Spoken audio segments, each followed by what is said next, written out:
आपने अक्सर महसूस किया होगा कि जो लोग अच्छे काम करते हैं और हमेशा सबका अच्छा सोचते हैं, वो ही लोग जीवन में सबसे अधिक परेशान रहते हैं।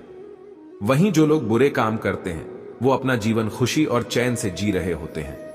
अच्छे काम करने वालों को आखिर इतनी परीक्षा क्यों देनी पड़ती है, जबकि जो अधर्म की राह में हैं, वो ही अधिकतर खुश रहते हैं और जिंदगी का लुत्फ उठा रहे होते हैं। अगर आपके मन में भी यह सवाल कभी आया हो, तो आज हम आपको इसका जवाब देंगे। ये जवाब वो है जो भगवत गीता में लिखा है और श्री कृष्ण ने अर्जुन को दिया था। भगवत गीता में वर्णित कथा के अनुसार जब भी अर्जुन के मन में कोई दुविधा उत्पन्न होती थी, तो वो श्री कृष्ण के पास पहुंच जाते थे। एक बार की बात है, अर्जुन श्री कृष्ण के पास जाकर कहते हैं कि वो किसी बात को लेकर परेशान हैं और इसका जवाब वो श्री कृष्ण से चाहते हैं। श्री कृष्ण ने पूछा, सवाल क्या है? अर्जुन ने कहा, मुझे यह जानना है कि अच्छे लोगों के साथ हमेशा बुरा ही क्यों होता है, वहीं बुरे लोग खुशहाल होते हैं।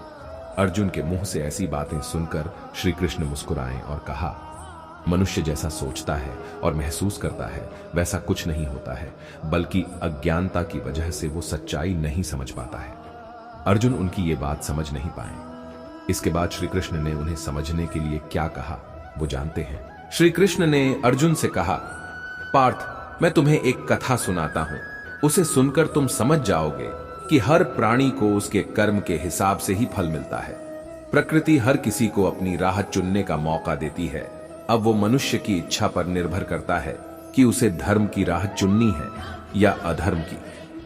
कथा शुरू करते हुए श्री कृष्ण ने कहा, एक नगर में दो पुरुष रहते थे। एक पुरुष व्यापारी था, जिसके जीवन में धर्म की बहुत महत्ता थी। वह पूजा पाठ में यकीन रखता था। वह हर रोज मंदिर जाता था और दान धर्म भी करता था और हर रोज भगवान की पूजा करता था। वहीं दूसरा पुरुष बिल्कुल विपरीत था। वह हर रोज मंदिर तो जाता था, लेकिन पूजा करने नहीं, बल्कि मंदिर के बाहर से जूते चप्पल चुराने। उसे दान और धर्म से कोई लेना देना नहीं था। समय बीतता गया और एक दिन बहुत जोर की बारिश हो रही थी। इस वजह से मंदिर में पुजारी के अलावा कोई नहीं था। यह बात जब दूसरे पुरुष को पता चली, तो उसने सोचा कि यह सही मौका है। मंदिर का धन चुराने काय पंडित से नजर बचाकर उसने मंदिर का सारा धन चुरा लिया। उसी समय धर्म कर्म में विश्वास रखने वाला व्यक्ति भी मंदिर पहुंचा। दुर्भाग्य से मंदिर के पुजारी ने उसे ही चोर समझ लिया और चिल्लाने लगे। वहां लोग एकत्र हो गए और उसे बहुत मारा। किसी तरह वो खुद को बचते बचाते वहां से निकला, तो दुर्भाग्य ने उसका साथ वहां भी नहीं छोड़ा। मंदिर के बाहर वो एक गाड़ी से टकरा गया और घायल हो गया।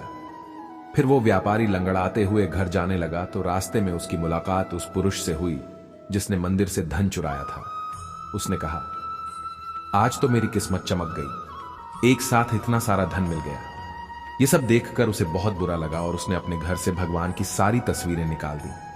कुछ सालों मरने के बाद जब दोनों पुरुष यमराज के पास पहुंचे और भले पुरुष ने दूसरे व्यक्ति को देखा, तो उसे बहुत गुस्सा आया।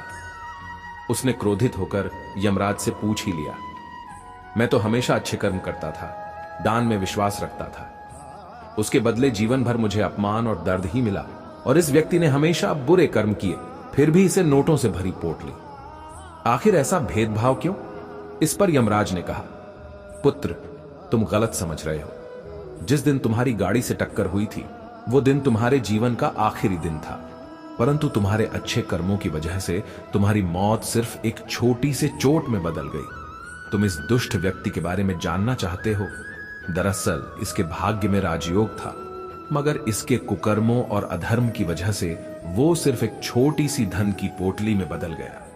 कथा सुनाने के बाद श्री कृष्ण अर्जुन से कहते हैं, क्या अब तुम्हें तुम्हारे सवाल का जवाब मिल गया? ऐसा सोचना कि भगवान तुम्हारे कर्मों को नजरअंदाज कर रहे हैं, यह बिल्कुल भी सत्य नहीं है। भगवान हमें कब क्या किस रूप में दे रहा है, मनुष्य को समझ में नहीं आता है। मगर आप अच्छे कर्म करते रहें तो भगवान की कृपा हमेशा बनी रहती है। इसलिए अपने अच्छे कर्मों को बदलना नहीं चाहिए, क्योंकि उसका फल हमें इसी जीवन में मिलता है। इसलिए मनुष्य का फर्ज है कि वो हमेशा अच्छे कर्म करता रहे, क्योंकि श्री कृष्ण ने गीता में भी बताया है कि किसी के द्वारा किया गया कर्म बेकार नहीं जाता है।